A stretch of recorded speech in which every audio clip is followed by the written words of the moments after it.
발락이 다시 그들보다 더 높은 고관들을 더 많이 보내매 그들이 발람에게로 나아가서 그에게 이르되 십볼의 아들 발락의 말씀에 청하건대 아무 것에도 거리끼지 말고 내게로 오라. 내가 그대를 높여 크게 존귀하게 하고 그대가 내게 말하는 것은 무엇이든지 시행하리니 청하건대 와서 나를 위하여 이 백성을 저주하라 하시더이다. 발람이 발락의 신하들에게 대답하여 이르되 발락이 그 집에 가득한 은금을 내게 줄지라도 내가 능히 여호와 내 하나님의 말씀을 어겨 덜하거나 더하지 못하겠노라. 그런즉 이제 너희도 이 밤에 여기서 유숙하라. 여호와께서 내게 무슨 말씀을 더하실는지 알아보리라.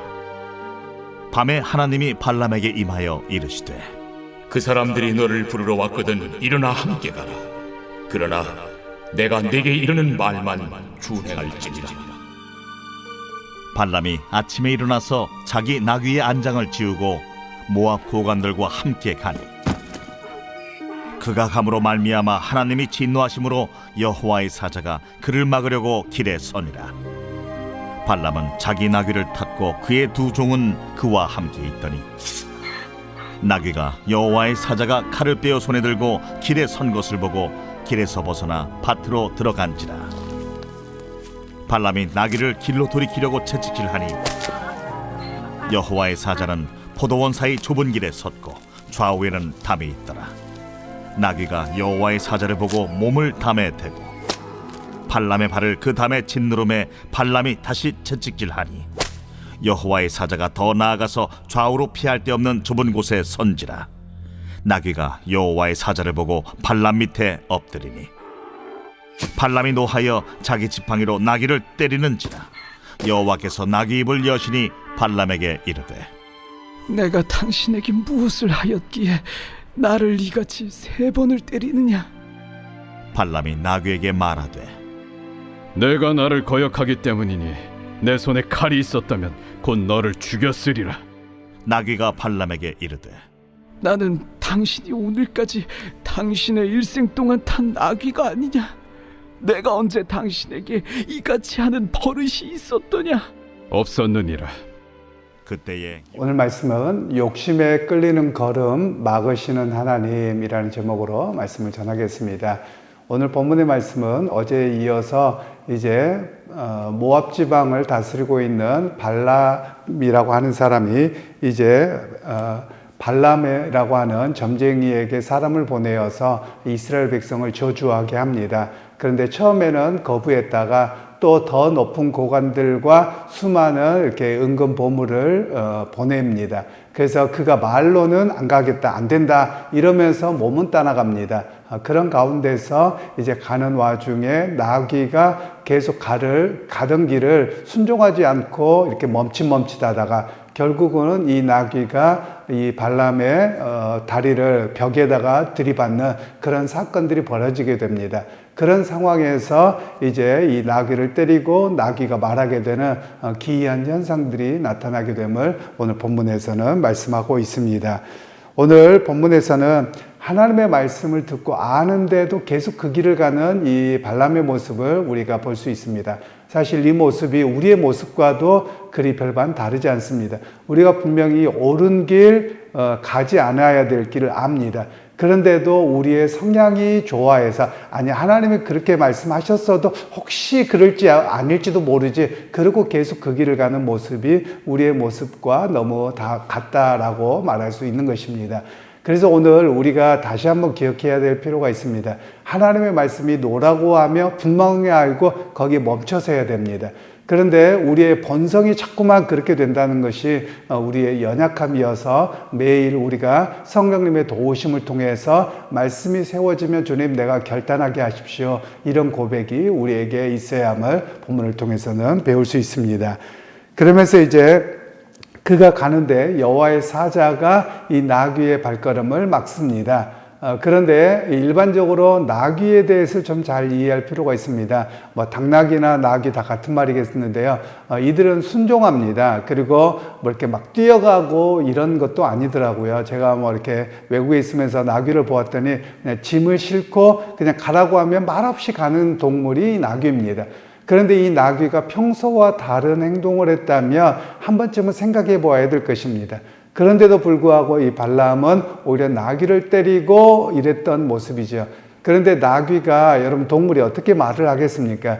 그런데 이 나귀가 하나님께서 그의 입을 열어서 말하게 하셨던 내용입니다.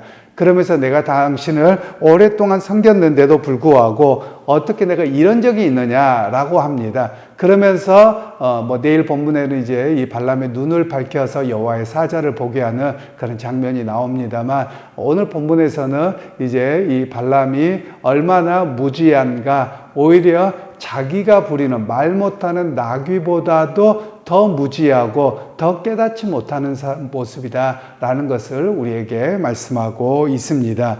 오히려 나귀의 분별력보다 때로는 사람의 분별력이 더 못할 때도 있다라는 겁니다. 왜 그렇습니까? 그 이유는 욕심 때문에 그렇습니다. 자기 눈에 보이는 분명히 하나님이 아니라고 말씀하셨는데도 눈에 보이는 금은 보화가 있거든요. 그러니까 그 욕심에 이끌려서 가다 보니 오히려 동물보다도 못한 분별력으로 결국 이런 길을 행하더라라는 것을 성경에서는 우리에게 말씀하고 있습니다.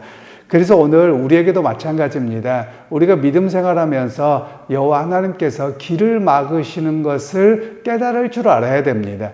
우리는 보통 그런 경우들 있죠. 어떤 일들을 하다가 어려움이 닥칩니다. 그러면 한 번쯤은 다시 되돌아보아야 됩니다. 혹시 내가 하나님이 기뻐하시지 않는 일인가, 아니면 하나님이 막으시는 일인가, 하나님이 또 다른 길로 가게 하시는가를 우리가 점검할 줄 알아야 됩니다. 그런데 우리가 많은 경우에 보면 내 욕심이 과해서 그게 보이지 않습니다. 깨달아지지 않습니다. 그래서 결국은 그 길을 넘어가다가 어려운 길을 당하는 그런 경우가 우리 인생의 걸음에서 있기 마련입니다. 그러기에 여러분, 우리가 어떤 것을 계획하더라도 그 걸음을 인도하시는 분은 여호와 하나님이십니다.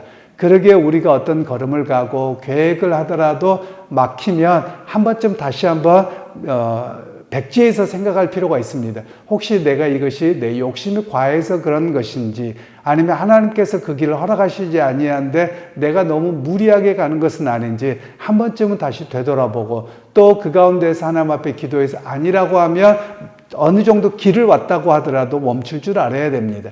많은 경우에는 사람들이 어느 정도 일을 시작합니다. 그러면 이것이 더 이상 가면 안 되는 길을 스스로 알면도 불구하고 본전 생각이 나는 거예요. 그래서 이것 때문에 어려워서 이 본전 때문에 아닐 거야 스스로 착각해서 결국은 어렵게 당하는 그런 경우가 우리 인생에서 일반적으로 나타나는 모습 같습니다. 그러게 여러분, 오늘 이 발람의 이야기를 통해서 우리가 기억할 것은, 하나님께서 길을 막으신다면 우리가 그 자리에서 바로 백지에서 우리가 다시 한번 되돌아보면서 하나님의 뜻이 무엇인가, 또 하나님이 나를 막으시는 것인가, 아니면 나를 묵상하게 하시고 다시금 나를 세우시는가를 철저하게 점검하고 한 걸음 나아가야 되는 우리의 모습이 되어질 것입니다. 그러기 여러분, 오늘 하루의 삶 속에서도 오늘 이 발람의 이야기를 통해서 우리의 상황, 여건을 통해서도 하나님께서는 때로 내게 말씀하시고 나에게 멈추게 하신다는 사실을 깨닫고, 오늘의 삶의 자리에서도 그 하나님의 역사를 우리가 의지하고 승리하는 그런 믿음의 발걸음이 다 되시기를 주님의 이름으로 축원합니다.